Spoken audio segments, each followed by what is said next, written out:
Boa noite, amada igreja. Boa noite, irmãos em Cristo. A graça e a paz do Senhor Jesus Cristo. Quero, em primeiro lugar, estender as minhas felicitações aos papais. Hoje nós estamos... Deveríamos nos lembrar dos pais todos os dias, mas hoje, especialmente nessa data do ano, nos lembramos dos pais, né? Então, fica aqui o nosso parabéns a todo papai que está presente e que não está também. E a nossa oração sempre é que Deus capacite você a desempenhar o seu papel de pai. Que você entenda e aprenda da parte de Deus quais as suas responsabilidades, né, os seus desafios, o seu grande objetivo que você tem na condição de pai. Muito importante para a vida dos nossos filhos é o nosso desempenho ajudados por Deus, capacitados pelo seu Espírito, o Espírito Santo de Deus. Que Deus abençoe a sua vida, Deus estenda as suas mãos abençoadoras sobre você, para que você seja uma bênção na vida dos teus filhos e também assim no futuro os teus filhos possam ser uma bênção na vida de vocês também, né? Que venham a ser uma alegria e não uma tristeza com o passar dos anos, por omissão, por culpa, por desleixo nosso, né, como pai. Quero ler um texto sagrado com você no Evangelho de João, capítulo 5.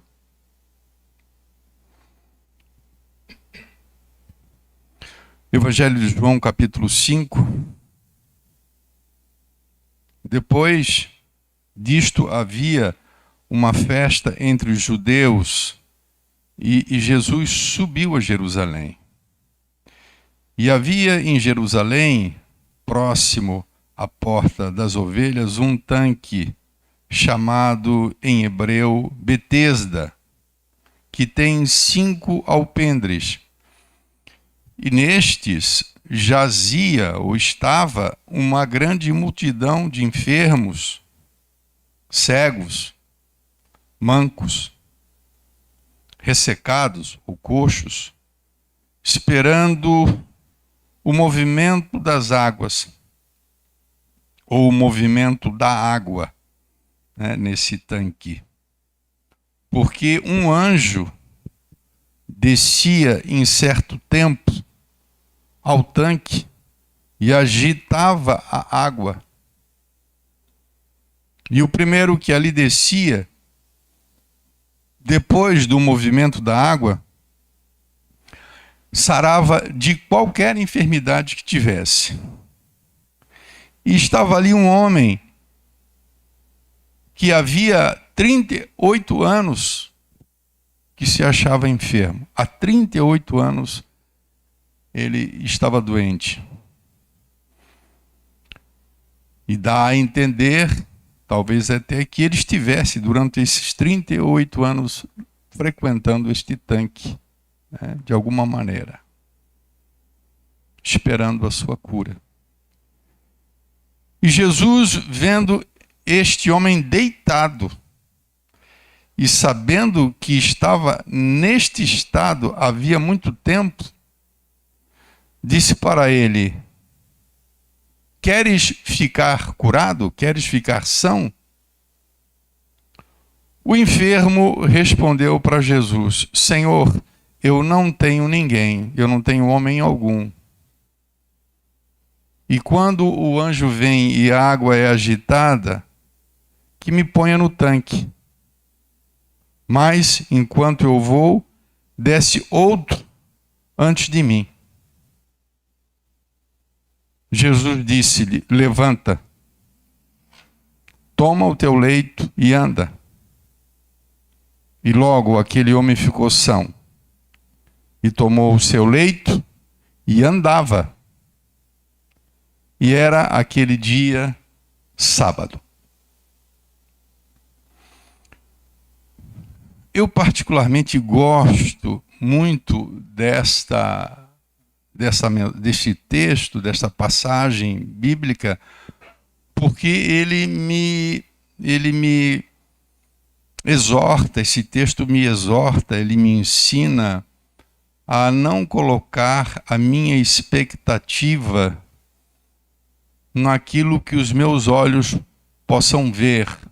Muito embora é importante, é bom que muitas vezes na nossa vida, em alguns momentos, a gente possa contar com alguém, com alguma pessoa que a gente possa contar até com alguma capacidade pessoal, humana, nossa. É bom em que em algum momento, em alguma necessidade, a gente possa contar com aquilo que a gente tem e, de alguma forma, isso que a gente tem ser útil no alcance do nosso desejo, no suprir a nossa necessidade, né? E esse texto, ele, pelo menos a mim, ele fala muito forte, porque como disse anteriormente, é um estímulo a que todos nós ponhamos especialmente, ou principalmente, essencialmente, a nossa expectativa, a nossa esperança em Deus. Sempre seremos inclinados a esperarmos nas coisas desta vida, como suporte, como recurso, como alternativa. E nós não devemos, em hipótese alguma, desprezar aquilo que muitas vezes Deus permite neste mundo, ao nosso redor, coisas com coisas que a gente possa contar.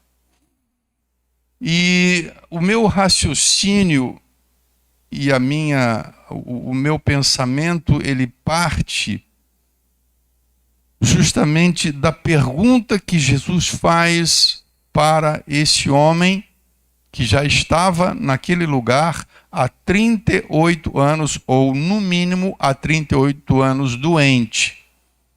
Né? Há 38 anos doente. Ele tinha um leito, ele estava deitado, ele tinha uma enfermidade, ele tinha um problema físico que o impossibilitava se locomover naturalmente como todas as pessoas.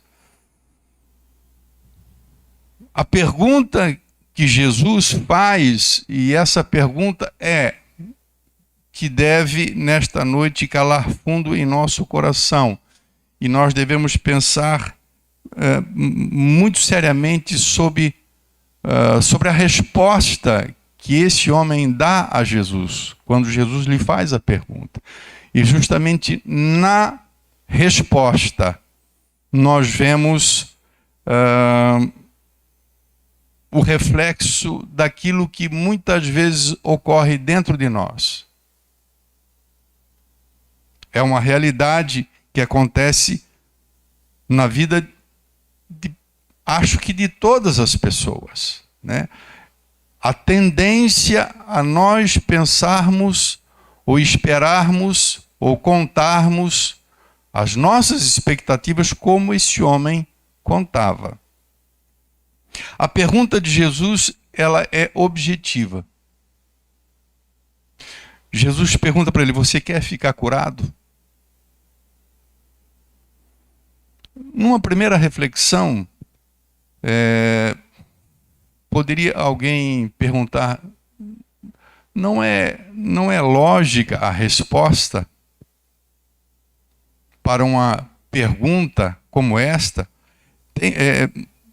Faria algum sentido Jesus perguntar isso para uma pessoa que está há 38 anos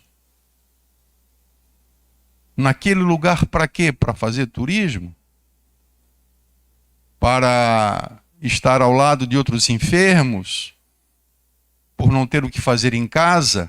Pelo menos ali ele se identificava com as pessoas que estavam ali? Me parece, pelo menos a princípio, um pouco estranha a pergunta de Jesus.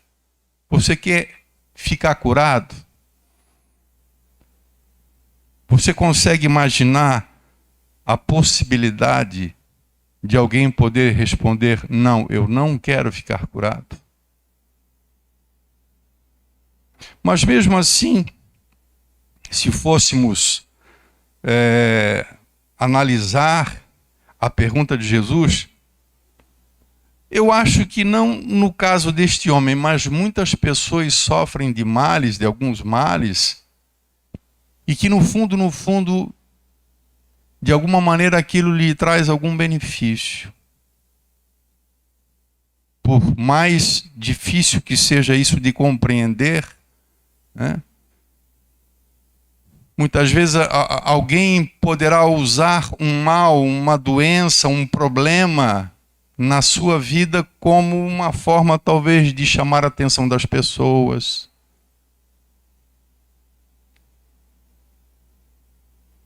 Talvez porque aquele mal, no fundo, lhe traga algum prazer quando se trata, por exemplo, do pecado, de um vício. Né? Se nós formos falar a nível de vício, é bem fácil você entender que existem pessoas que, para começar, nem se consideram viciadas, dependentes, e de alguma maneira aquilo dali, muitas vezes por ela ter condição de sustentar o seu vício, e ele muitas vezes não quer, mas é um mal que está ali. Então não seria de todo sem propósito a pergunta de Jesus Cristo quando ele diz: você quer ser curado? Você quer que esse mal saia da sua vida? Quantas pessoas, e eu acredito que não devam ser poucas, que por causa de algum problema eles não podem trabalhar e dessa forma eles têm que ser sustentados por alguém. Mas se ele for curado, ele vai ter que começar a trabalhar, porque ele vai ter condições. Não é verdade? Então essa pergunta, você quer ser curado, ela não tem, assim, ela não é totalmente sem propósito. Isso numa análise inicial. Mas não é sobre isso que eu quero me ater, tá? O que me chama a atenção é que Jesus fez uma pergunta objetiva, clara. Ele pergunta para aquela pessoa se ele queria ser curado. E a resposta deveria ser duas, ou uma ou outra. Ele deveria dizer: Senhor, eu quero ser curado. Ou, se fosse um tipo de pessoa que se escora numa doença, num mal, ele diria: Senhor, deixa eu com a minha doença aqui que está tudo bem. Ou sim ou não. Mas ele não responde sim ou não. A resposta dele, e eu entendo qual foi a resposta dele, né? Subentende-se que ele realmente gostaria, mas não havia condição para ele de receber a cura.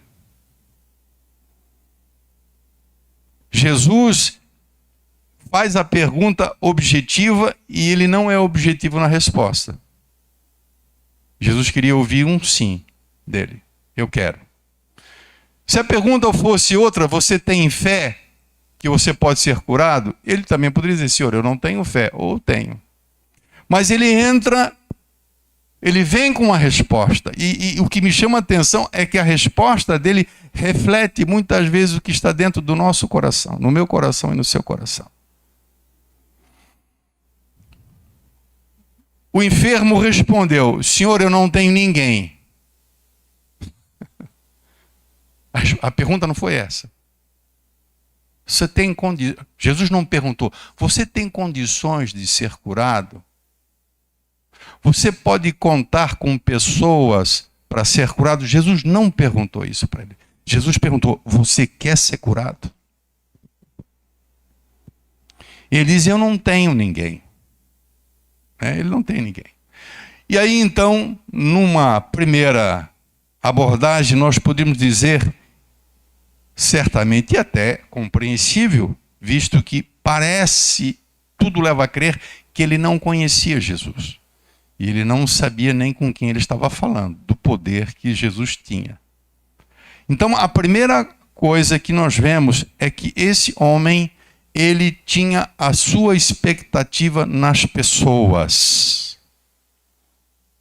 E no caso dele, ele não tinha ninguém. Por alguma razão, não havia uma pessoa que se prontificasse a estar ao lado dele,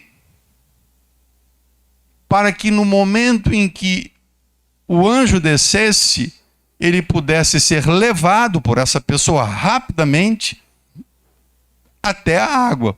Porque a condição, diz o texto, que o primeiro que entrasse dentro da água, ele seria curado, uma vez que o anjo movesse a água. Mas ele não tinha ninguém. Ele não responde o que Jesus pergunta. Ele podia até ter iniciado perguntando: Senhor, eu quero ser curado, mas eu não tenho ninguém. A resposta é: eu não tenho ninguém. E como eu não tenho ninguém, como a minha expectativa está tão somente nas pessoas, eu não tenho um amigo, não tenho um parente que me ajude, não existe possibilidade para mim. E eu certamente não serei curado. Essa é uma lógica, né? Dentro da cabeça de qualquer pessoa.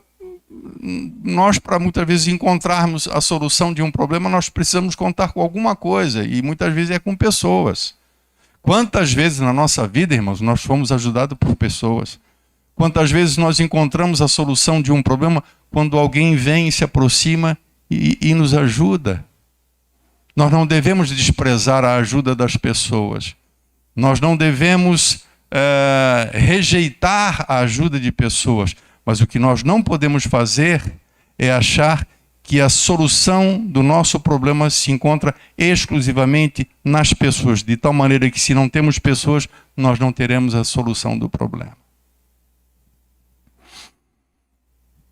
E é assim que a gente muitas vezes raciocina, em função dos nossos problemas. A gente olha ao nosso redor e a gente não encontra alguém que tenha a capacidade, alguém que seja habilitado, alguém que tenha a condição de poder nos ajudar, de poder nos dar uma solução para a nossa crise, para o nosso problema. Mas é interessante que a cura se deu. A cura aconteceu, muito embora ele não tivesse ninguém. Isso aqui, irmão, é um ensino para nós, isso é um alerta para nós. Isso é uma advertência.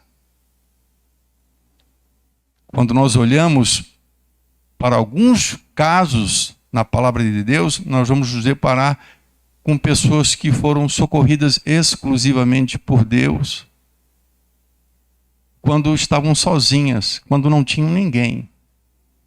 Nós poderíamos citar alguns casos, como, por exemplo, o caso de José, que foi abandonado pelos irmãos, não fez amigo nenhum porque trabalhava como escravo, e ele foi injustiçado, dizendo-se dele, a respeito dele, que ele traiu o seu próprio senhor, né, o seu próprio patrão, o seu dono, Potifar. José não tinha ninguém, e ele vai ser preso sozinho dentro de um calabouço. É o típico caso, né, que ele não poderia contar com absolutamente ninguém. E, no entanto, a gente sabe o que sucede com José. Esse homem, muito embora ele não tivesse ninguém com quem contar, ele teve Jesus. E isso, a rigor, deve ser o que nos basta. E eu torno a dizer, e eu sou incisivo, jamais devemos negligenciar, desprezar, né, em nome da fé, as pessoas que se aproximam de nós, que muitas vezes nos procuram, intentam, né, se dispõem a nos auxiliar. E muitas vezes Deus age sim na nossa vida e nos socorre através de pessoas. Mas não significa que se você no momento se encontra só, ou as pessoas que estão próximas a você estão incapacitadas de poder te auxiliar, portanto você não pode contar com as pessoas como esse homem, isso não significa que você não vai alcançar aquilo que você almeja, aquilo que você anseia, aquilo que você precisa. Nós podemos não ter pessoas, mas nós sempre teremos ao nosso lado Jesus, o Todo-Poderoso, que sempre está pronto para nos socorrer. Quando a gente continua lendo o versículo 7, a gente se depara que a expectativa dele não estava somente em cima de pessoas, mas a sua expectativa estava em cima do tanque. Porque ele podia contar com pessoas, mas essas pessoas seriam úteis se elas pudessem levar ele até o tanque. Então a esperança dele estava no lugar aonde todos diziam que tinha que acontecer a cura. Esse era o pensamento de todas as pessoas que cercavam aquele tanque. Todos os enfermos. E a máxima era, fora do tanque não há cura. Então a expectativa estava no tanque. A expectativa dele era em pessoas. Como ele não tinha pessoas, ele não tinha esperança. A expectativa dele era no tanque, mas como ele não podia chegar ao tanque, ele não tinha esperança. E interessante, meu amado irmão, que a cura se dá fora do tanque. A cura desse homem não se dá dentro do tanque. Isso fala da maneira que Deus pode agir em nossa vida totalmente fora dos padrões normais de que alguém possa ser socorrido e ajudado. Nós normalmente mentalizamos, nós pensamos numa maneira usual, normal, de alcançar algo que a gente precisa. Mas muitas vezes, ou pelo menos algumas vezes, isso poderá quebrar totalmente os padrões daquilo que se espera. Ele não tinha pessoas, mas ele foi curado. Ele não podia chegar no tanque, mas ele foi curado fora do tanque. Fora do tanque. Isso significa dizer que algumas vezes não vai importar. Como não importa o fato de não podermos contar com alguém, também não importa o lugar aonde nós estamos. Muitas vezes nós descremos daquilo que possa nos acontecer ou que Deus possa nos dar, porque nós olhamos para o lugar aonde nós estamos. Nós precisamos estar num lugar certo para que possa acontecer. E isso não é verdade. Quando eu falo em lugar, eu posso falar, por exemplo, sobre a minha cidade. Muitas pessoas acreditam que para ter um futuro melhor, a cidade aonde ele está não é a cidade, não é o melhor lugar. Para ele se dar bem, para ele ser bem-sucedido, ele tem que ir para aquele lugar, para aquela cidade, para aquele centro promissor. A expectativa está novamente nas coisas terrenas. O ideal é que eu possa estar na melhor faculdade, mas eu não tenho condição de estar na melhor faculdade ou no melhor colégio. Meu pai não pode me pagar um bom colégio. Eu estudo num colégio que não é considerado pela maioria das pessoas como um bom colégio, que vai me dar uma condição de eu me tornar um bom profissional, de eu passar no vestibular, enfim. Isso também existe um pouco dentro de nós, de que nós dependemos de posição, de lugar, sabe? Puxa, na minha cidade aqui não existe bons hospitais. E via de regra, quando a gente não está no lugar onde tem bons hospitais e a gente está com uma enfermidade, o que logo vem na cabeça da gente, né? Vou para um lugar maior. Lá é o lugar. Isso tudo é normal, irmão. Isso passa pela nossa cabeça, pelo nosso coração. Mas o que eu estou querendo dizer é que em algum momento talvez isso nós não vamos poder contar, como ele não pôde contar. Na cabeça dele a esperança era o tanque, mas ele não podia chegar no tanque.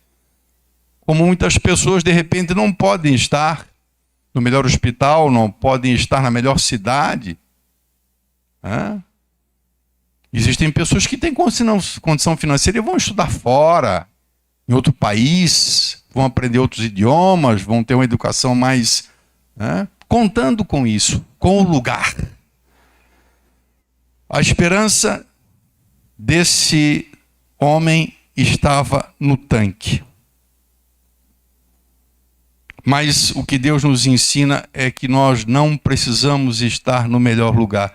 Nós precisamos, inevitavelmente, estar na presença de Deus. Esse é o melhor lugar.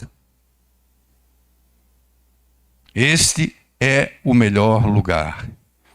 Independentemente de que eu esteja só, que as pessoas que estão próximas a mim não possam me ajudar, independentemente que a minha condição não me propicie, a possibilidade de alcançar aquilo, mas se eu sou uma pessoa que eu creio em Deus, estou na presença de Deus, confio em Deus, e que se Ele quiser, eu posso ser, sim, suprido naquela minha necessidade, muito embora as probabilidades sejam pequenas e as expectativas sejam, por parte especialmente dos outros, praticamente nulas a respeito daquilo que eu possa alcançar. Finalmente ainda, nós vemos que esse homem ele tinha a esperança, ou ele não tinha esperança, ele tinha a expectativa, e como ele não tinha as pessoas, ele não podia chegar no tanque, ele não podia contar com isso. E uma outra coisa que fica claro aqui é que a expectativa das pessoas estava no tempo. No caso dele, ele precisava de alguém, ele precisava estar no tanque, era o lugar, e ele precisava estar na hora que a água se movesse. Por isso que eu digo que a esperança dele, na realidade, era uma desesperança, porque ele sabia que ele tinha que estar naquele momento exato. Não somente para ele, mas para todas as pessoas. A hora era única. Só naquela hora. E aí, é claro que quando ele via o anjo, ou quando ele via e percebia as águas se moverem, e a crença é que o anjo vinha e movia as águas, aí várias pessoas na frente dele iam. Iam lá. E ele não podia ir. Sempre ia alguém na frente. E aí o que vinha no coração dele? Passou o tempo. A hora já passou. O cavalo, como se diz na gíria, o cavalo já passou encilhado. E alguém diz que o cavalo passa encilhado uma vez só. Deus pode mandar... Deus pode mandar quantos cavalos Ele quiser encilhado para nós. Não é pelo fato de nós termos perdido o tempo, que aquilo que nós almejamos não vá acontecer. O nosso tempo não deve ser o tempo dos homens. Há poucos dias atrás, nós pregamos sobre Moisés, né? O tempo de Deus. E nós falamos que Moisés, como no caso desse homem, seguramente, né, estava raciocinando como ele. Quando ele foi chamado por Deus para libertar o povo do Egito, e agora ele estava com 80 anos, e na cabeça de Moisés o tempo já tinha passado. O tempo talvez para Moisés fosse até ali uns 50 anos de idade, mas não com 80 anos. Com 40 anos de idade ele tenta, né, ele intenta libertar o povo por sua própria conta. Mas agora o tempo tinha passado. Passou o tempo. Para ele não havia mais esperança.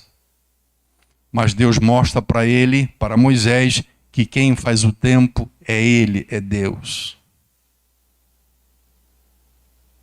Mesmo velho, mesmo sem condição, mesmo se tornando duro de queixo, de boca, gago, quem sabe, Deus iria realizar o propósito através da vida de Moisés. Esse homem, este doente, ele não tinha ninguém, ele não podia chegar no tanque, ele não podia chegar na hora que a água fosse movida, mas ele tinha Jesus. E eu digo para você, com relação ao tempo, é a mesma coisa que se passa dentro de nós. Especialmente quando o tempo demora, né? Quando vai, o tempo vai passando, o tempo vai passando, o tempo vai passando, e a gente coça a cabeça e diz, puxa vida, né? O tempo passou, né? O anjo já moveu as águas, e agora sabe lá quando ele vai mover, né? Deus não precisa de pessoas. Deus usa pessoas, muito embora Deus possa usar e usa efetivamente pessoas para nos socorrer, mas Ele não precisa de pessoas.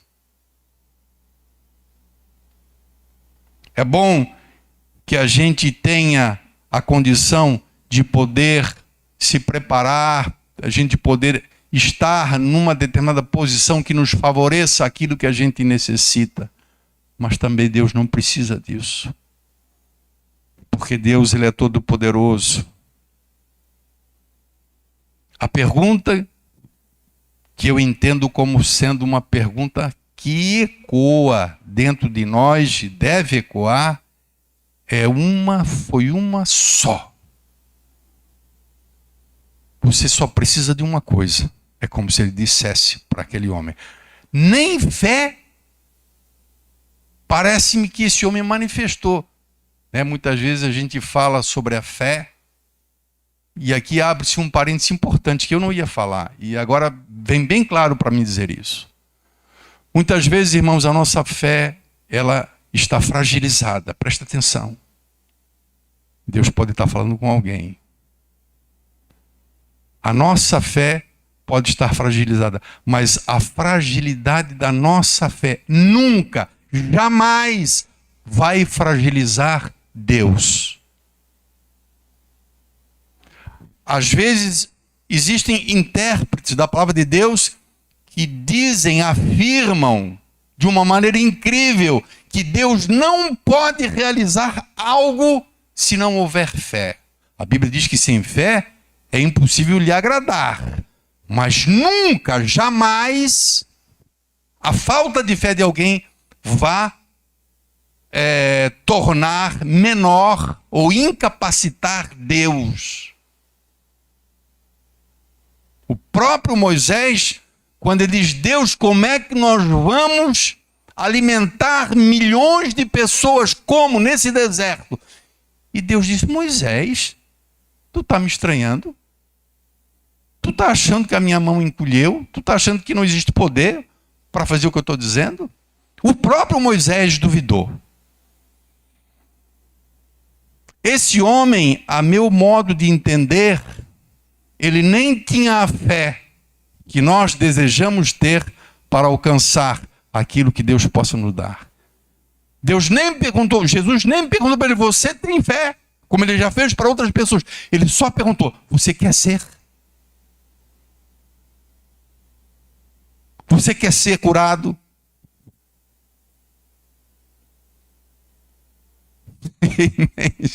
E nem se respondeu. Ele podia ser, eu quero, é o que eu mais quero na minha vida. Ele só disse, eu não tenho ninguém, eu não consigo chegar lá. Eu não chego na hora certa, não tem.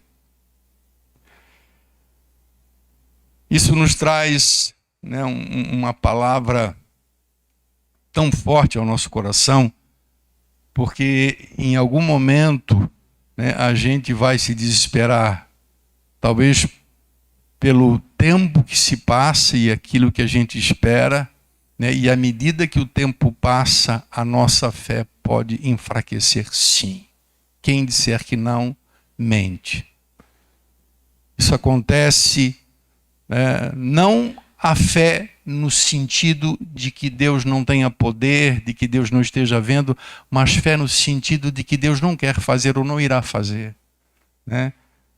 Às vezes nós vamos ser tentados a pensar, é isso mesmo, é isso que Deus tem para mim. Mas enquanto houver em nosso coração o desejo, enquanto houver em nosso coração a vontade, mesmo que a fé esteja abalada, compete a nós dizer, Senhor, Tu sabes que eu quero. Tu sabes que eu quero. Mesmo que você não tenha ninguém, mesmo que te falte todas as condições, Deus sempre poderá nos surpreender. Eu falo, e eu não sei se Deus não gosta quando eu falo isso, mas eu particularmente digo que Deus, Ele parece que tem um prazer em nos surpreender, mais do que até nos conceder aquilo que a gente deseja. E a surpresa justamente é assim. Né? Aquele homem não tinha expectativa nenhuma. Que surpresa maravilhosa. Quebrou todo o padrão de cura daquele lugar. Foi quebrado totalmente. Sem ninguém, fora da hora, fora do tanque. O anjo não precisou do anjo. Não precisou do anjo. Muitas vezes o anjo pode ser até o anjo do Senhor, o pastor, né? E alguém achar que a cura e a bênção ele só recebe com a oração do pastor. E muitos pastores muitas vezes arrogam isso para si, né? Que é através dele que Deus abençoa as pessoas. Deus não precisou do anjo, Jesus não precisou. Amém, meu querido? Receba essa palavra no teu coração. Receba no teu coração essa palavra em nome de Jesus Cristo. Essa palavra seguramente é para mim também. Eu que tantas vezes já experimentei, né, o socorro de Deus em momentos bem especiais, né? E quanto menor for a nossa condição e os nossos recursos, maior será a glória de Deus. Sempre será assim. Sempre será assim.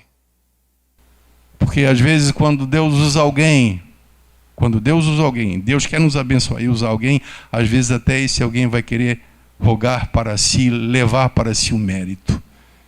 Tão bom mesmo é quando Deus age direto, né? Porque em última instância, sempre, em última análise, sempre a glória deve ser para Deus. É bom a gente dever a Deus, né? E sempre glorificar a Deus. Mas muitas vezes até isso acontece. O contrário, né? De alguém nos ajudar, de alguém estender a mão, né? E a gente esquecer que a pessoa foi tão somente um instrumento. Tão somente um instrumento. Fique de pé em nome de Jesus, meu amado.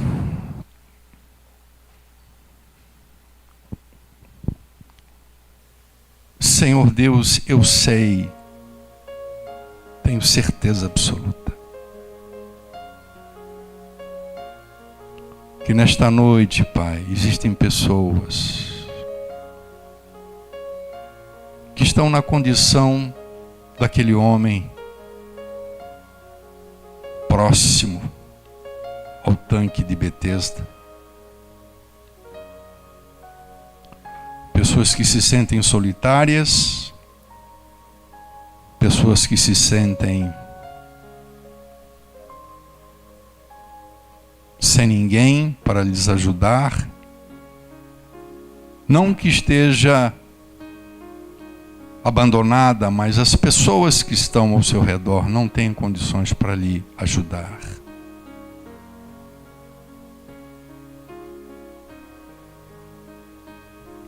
Te peço, Deus, em nome de Jesus Cristo, que tu olhes com o teu olhar penetrante, com os teus olhos de fogo, como chama de fogo, conforme diz a tua palavra em Apocalipse. E tu venhas sondar cada alma, cada coração.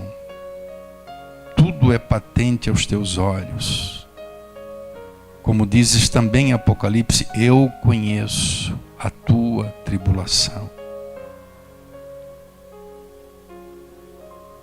Senhor, a nossa oração específica nesta noite é que a gente sempre possa contar contigo.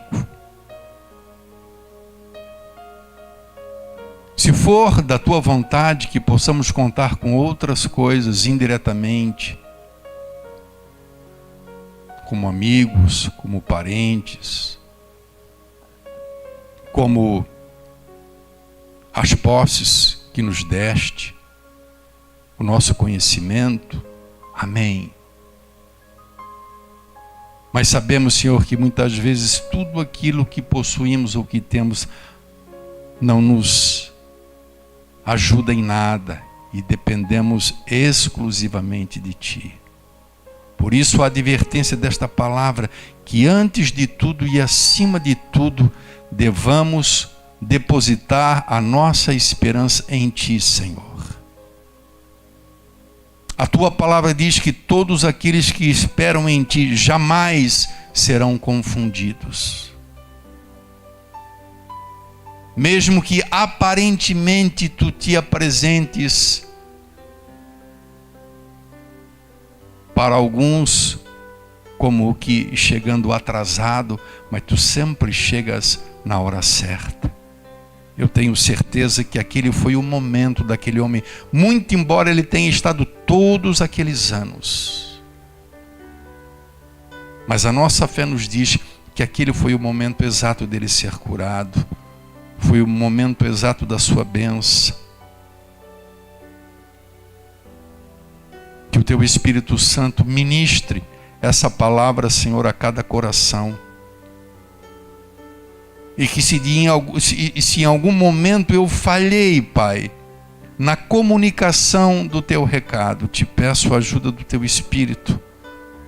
E que cada um que aqui está, presencialmente ou pela internet, possa acolher em seu coração.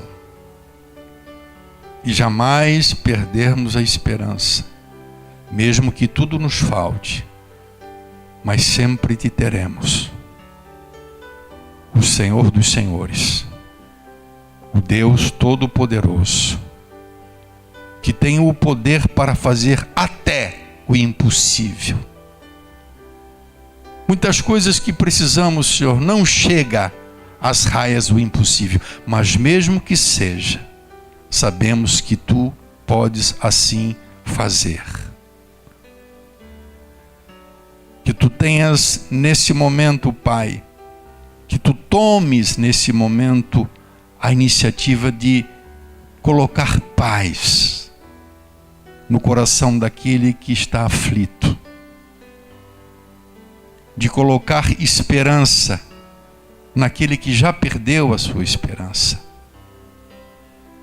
Mas acima de tudo, Senhor, te peço em nome de Jesus Cristo, que o Senhor atenda ao clamor daquele que Te pede, daquele que insistentemente te busca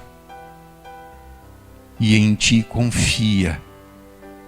E assim, Senhor, o teu nome seja glorificado em nossa vida. É a oração que a ti fazemos em nome de Jesus. Amém? E glórias a Deus. Eu agora, os irmãos podem tomar assento, eu devo passar para alguém, acho que para a irmã Lucilene.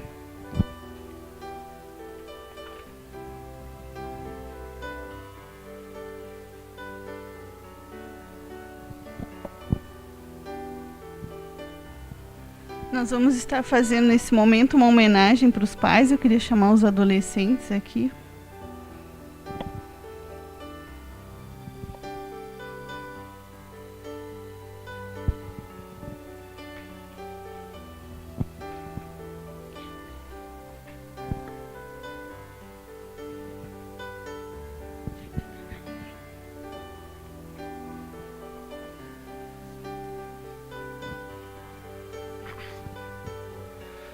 As pegadas do meu pai. Chegou o dia dos pais. E por que comemoramos esse dia? Porque os pais são muito importantes em nossas vidas. Segundo a Bíblia, Deus estabeleceu a família e inventou esse sistema de pais para a nossa vida.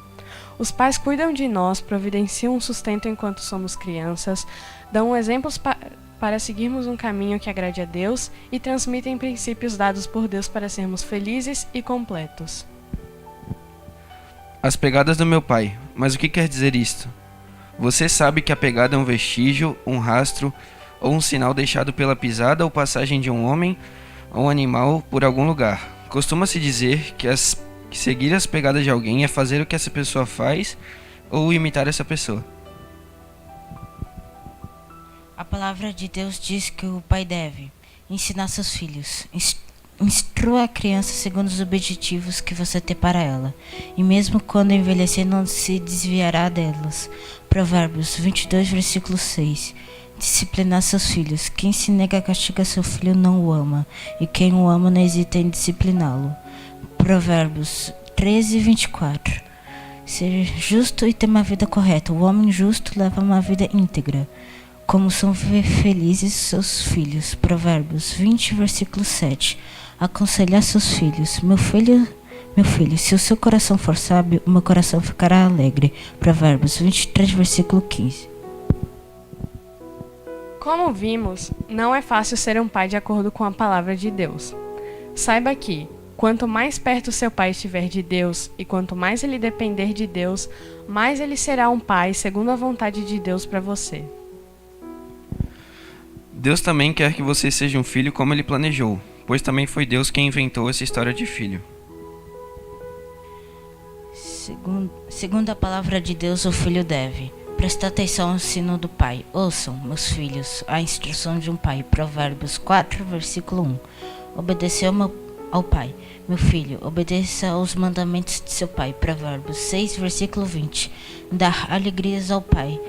O filho sábio dá alegria ao pai. Provérbios 10, versículo 1.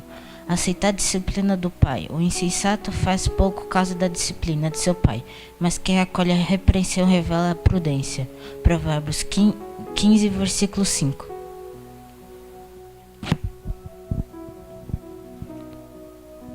Também não é fácil ser um filho de acordo com a palavra de Deus. Você só conseguirá ser um bom filho se andar perto de Deus. Na verdade, e com certeza, esse seria o melhor presente para o Dia dos Pais. Talvez Deus queira usar a sua vida para que você chegue bem pertinho para que seu pai chegue bem pertinho de Deus e seja um pai segundo a Bíblia. Na Bíblia, em 1 Coríntios 11, versículo 1, está escrito: "Tornem-se meus imitadores como eu sou de Cristo." Foi o apóstolo Paulo quem escreveu essas palavras. Paulo procurou obedecer a Deus, fazer sua vontade, imitar a Jesus, andar em suas pegadas e, por isso, pôde dizer para que nós o imitássemos, andássemos sobre as pegadas dele. Se seu pai está seguindo a Jesus, você pode imitá-lo, pois andando sobre suas pegadas você estará seguindo a Jesus. Seguir o exemplo de um pai que crê e obedece a Deus guiará você e a Jesus a uma vida completa. Pegadas por toda parte, todos os dias, em todos os momentos. às vezes sem querer serem percebidas que foram deixadas, mas marcadas, indelevelmente impressas, são as suas, Pai. Seu pensar, seu falar, seu agir, tudo em todo o tempo. Pai, suas pegadas conduzem, seu pensar, seu falar e o seu agir influenciam seu filho. Para onde suas pegadas estão levando seus filhos? Você precisa de Jesus. Vá a Ele, em toda parte, todos os dias, em todos os momentos. Só Jesus pode dirigir a sua vida, como já diz o Salmo 85, versículo 13. A justiça irá diante dele, cujas pegadas ele transformava em caminhos. Somente a justiça de Deus pode abrir o caminho. Então, siga por esse caminho. E não se assuste ao ver quem está bem atrás de você. São eles, seus filhos.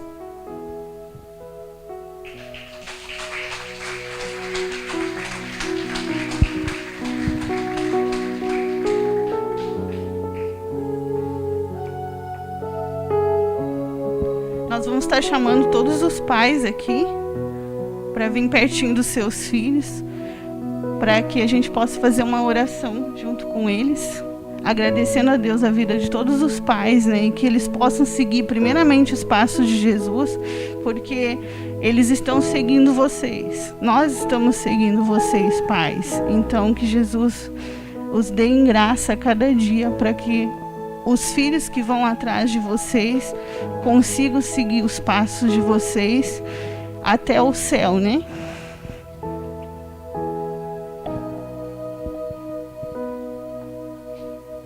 As crianças podem vir aqui, entregar a lembrancinha que fizeram no cultinho.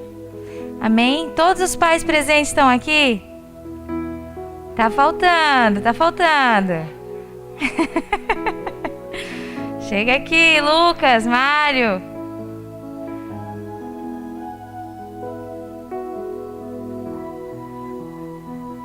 Os filhos que os pais estão aqui podem vir aqui também para dar um abraço, né? Estão todos aqui? Amém? Chega mais para cá, gente. Vamos estar fechando nossos olhos e estar intercedendo, porque é uma responsabilidade, hein? Meu Deus, não é fácil, mas é um legado que Deus deixou a esses homens aqui e a tantos outros que vai fazer toda a diferença na nossa geração, na vida dos filhos, amém? Senhor Deus e Pai, queremos te entregar neste momento, Senhor, a vida desses pais aqui na Tua presença, Senhor. Te agradecer pela vida deles, te agradecer porque até aqui o Senhor os sustentou. Tenho certeza que cada um no seu íntimo procurou fazer o melhor pelo seu filho, procurou fazer o melhor, deu o melhor de si, na educação, naquilo que podia proporcionar ao seu filho, em princípios e caráter, Senhor. Mas nós sabemos que esse mundo está difícil, Pai. Muitas vezes a gente se depara com tantas coisas contrárias à Tua palavra, Pai. E educar um filho, criar um filho, Senhor, hoje em dia está bem difícil, Senhor, segundo a Tua palavra.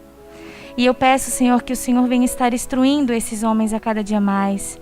Que o Senhor venha estar, Deus, derramando da Tua sabedoria sobre a vida deles, para que eles venham realmente ser pais segundo o Teu coração, Senhor.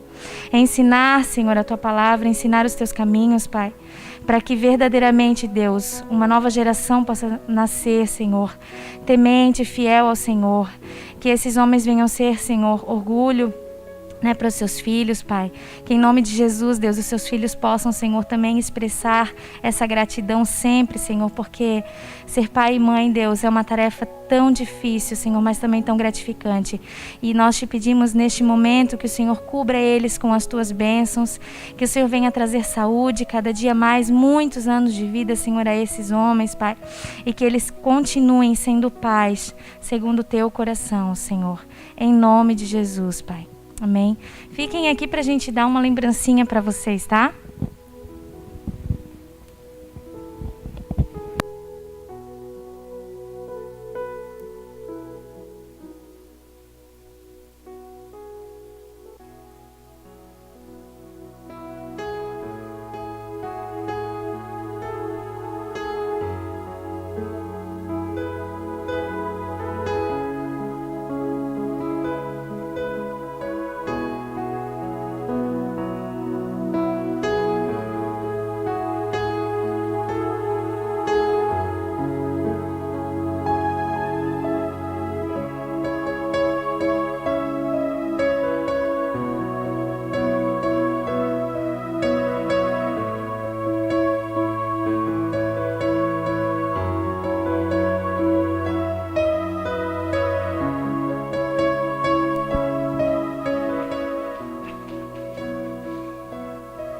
Amém? A gente já vai orar despedindo, amém? Senhor Deus e Pai, te agradecemos por esse culto, Senhor. Te agradecemos por essa noite abençoada que tivemos na Tua presença. Peço que o Senhor dê a nós, Pai, uma semana abençoada, semana na Tua presença, Senhor. Guia nossos passos, dirige, Senhor, nossos pensamentos. Que em nome de Jesus o Senhor abençoe a vida dos irmãos com muita saúde e que verdadeiramente, Deus, a nossa fé, nosso coração esteja em Ti, Pai. Em nome de Jesus, amém. Amém, irmã.